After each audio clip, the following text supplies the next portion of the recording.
nowadays you can't use sick days because, you know, you gotta have COVID test after that.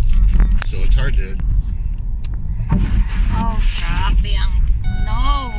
Oh, Christmas Day. Oh.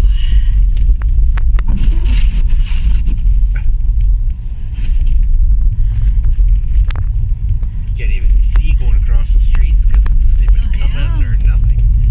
It's terrible. Wow.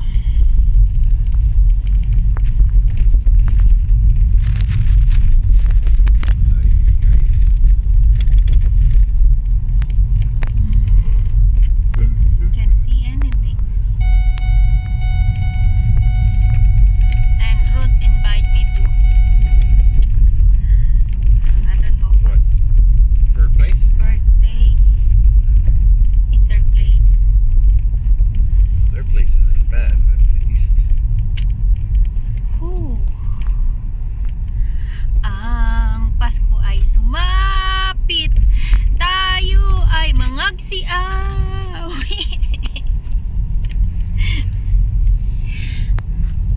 Christmas.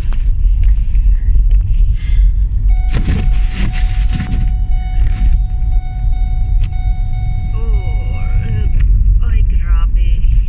Yan. Yung mga nasa Pilipinas na gustong gusto ang snow, nako, maganda lang siya tignan, pero hindi po siya safe at saka sobrang lamig. Hindi siya maganda. After nito ang putik kasi matutunaw siya, di ba? So, ang putik na siya. So, hindi siya dati nung nasa Pinas din ako, gustong-gusto ko ang snow, pero ngayon ay grabe. At saka nakakatakot din mag-drive kasi kasi madulas. So, hindi talaga siya safe.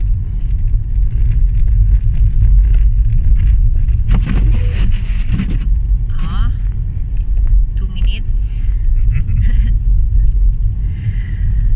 Ay, grabe. So, paano na yan? Bukas, pag nag-drive ako, ganito. Ay, nakakatakot. Tapos yung license ko is, kumbaga dyan sa atin is student license pa lang. Hindi pa ako pwede Stuck. mag-drive na ako lang mag-isa. Parang ganun. So, ayun. Where? Right there. Somebody stuck over there. Ayan. Kaya hirap talaga ng snow. Hindi sa safe. Pero hindi naman to malayo sa bahay namin. Mga 5 minutes. So, kung yung trabaho ko sa hotel is pwedeng lakarin, ilang hakbang lang. Ito medyo 5 minutes naman or 6 minutes. Simula sa bahay hanggang hospital.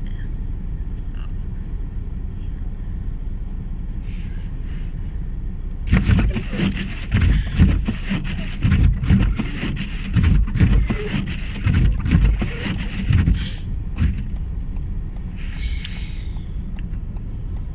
ay, grabe talaga. Walang hinto. Simula yan gabi pa.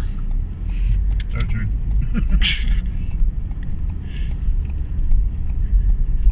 It's just hard to see. So, can you give me a ride tomorrow, Krong, before you go to work? At 6 o'clock? Yeah. You gonna sit there for an hour? No. Ay, ay, ay. We'll figure out something.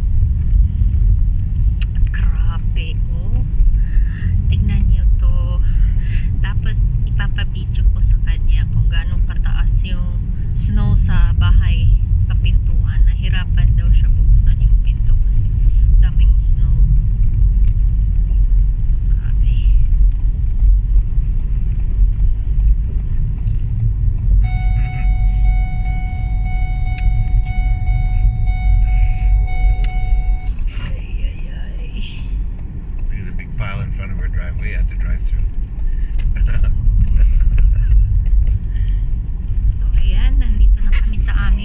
sweet home.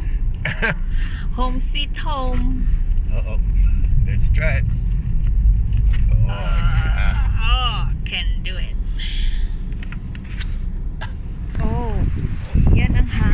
kanya. Oh.